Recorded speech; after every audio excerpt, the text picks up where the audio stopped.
Jesus set me free,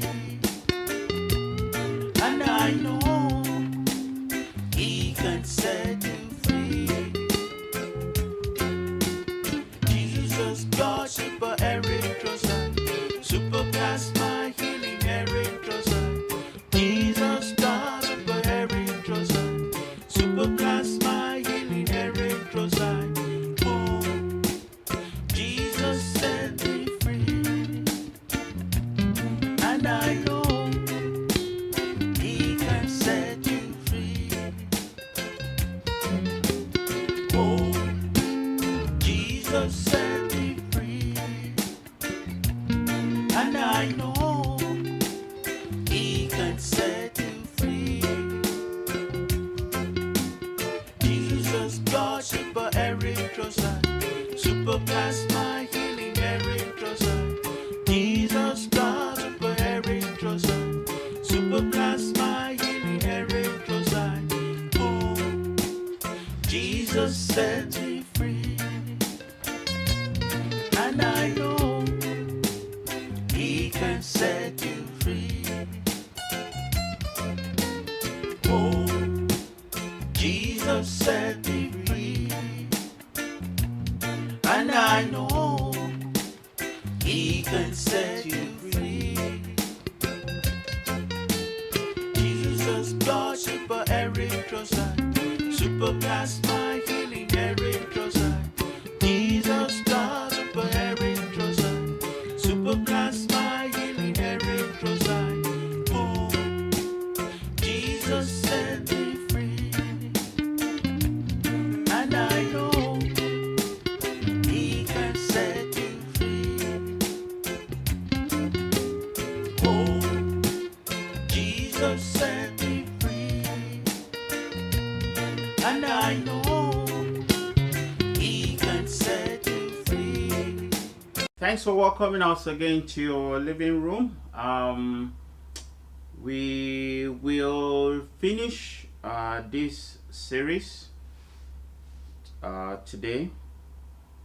I read quickly from 2 Kings chapter 6 verse 8. Then the king of Syria warred against Israel and took counsel with his servants, saying, in such and such a place shall be my camp. And the man of God sent unto the king of Israel, saying, beware that thou pass not such a place, for thither the Syrians are come down. Last week I was talking about how God saved me from being electrocuted. I have not checked the statistics to see how many people are electrocuted every year in the world, but you know that there are many. I remembered one time there was a plane crash in Hong Kong. Many years ago, it was a plane crash, and I think it was only 2 people that died. And so people were in the news, people were emphasizing that it was not too, they were emphasizing the number of people that died. 2 people.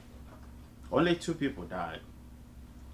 And the senior pastor of the church that I was attending at the time said one thing. He said, only 2 people. But if one of them is from your family, it will not be only 2 people. It will be, to you, it will be very serious. It will not just be few. That one is huge to you.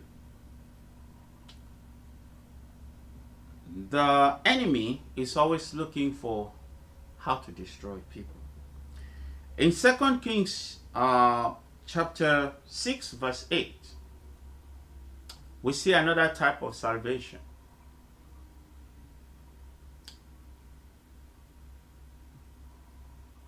A king, the king of Syria, was trying to destroy Israel. And In those days, it was, I mean, even up till now, if you want to destroy a church, just destroy the pastor. Strike the shepherd, and the sheep will lose direction.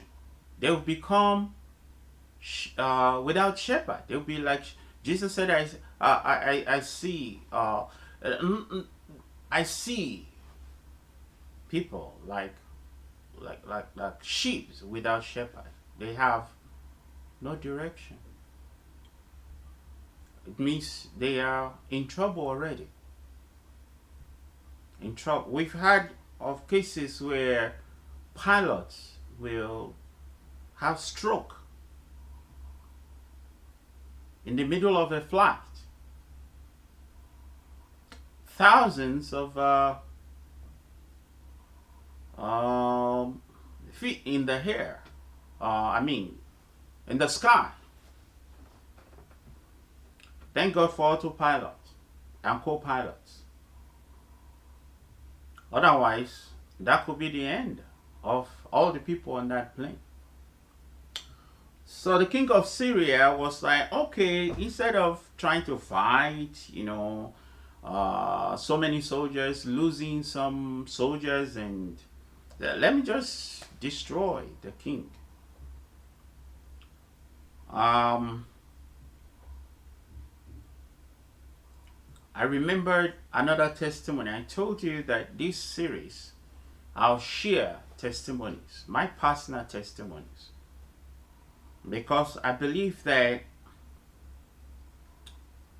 the word of God says they overcame by the blood of the Lamb and by the word of their testimonies. By the word of their testimonies.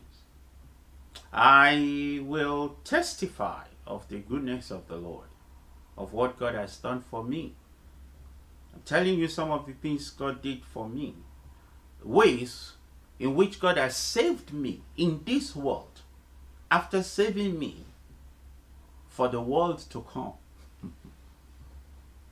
So, because some people, I remembered a particular individual came to church, received a miracle, fantastic miracle, and stopped coming to church after that. And someone met him on the street. He said, "Hey, you've not been coming to church for a while. What happened?" He said, "Church is like an hospital. You go there, you get your healing, and you go home. You don't stay there." And the individual shook his head, because it showed that that person didn't understand. You don't know this world. You don't know the future. You don't know tomorrow. None of us do. But the enemy is always moving to and fro, looking for who to destroy. Any opportunity that he can get, he will use it.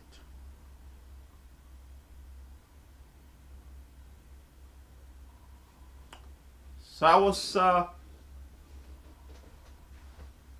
sleeping in my dorm, in my undergraduate studies, my first university. One night when I had a dream. And in that dream, God revealed to me that I need to separate myself for prayers for 1 week. And by that time, I'd come to realize that when God tells you to do something, it's for a reason. So I didn't question the dream. I knew around at that time that there was a place where Christians go to separate themselves to the Lord, not too far from my school. I've never been there. I don't know how to get there, but I trusted the Lord. I knew the name of the place. That's all I knew. So I got on the train. You know, students, you don't have too much money, so train is cheaper. So I got on the train. When it arrived at that town, I got off the train. So I began to ask people, I'm going to this mountain, Prayer Mountain. I know it's somewhere in this town. I don't know exactly where. As the first person, like, I don't know either, you know. So after asking a few people, somebody said, hey, I know the pastor that is in charge of that mountain. Maybe if you go to his house, you can ask one of his disciples to take you to the mountain. They said, cool. So I took a taxi, went to the pastor's house. He said, hey, well, what can we do for you? I said, I'm going to the mountain. Spirit of God has told me to go there to spend some time with God.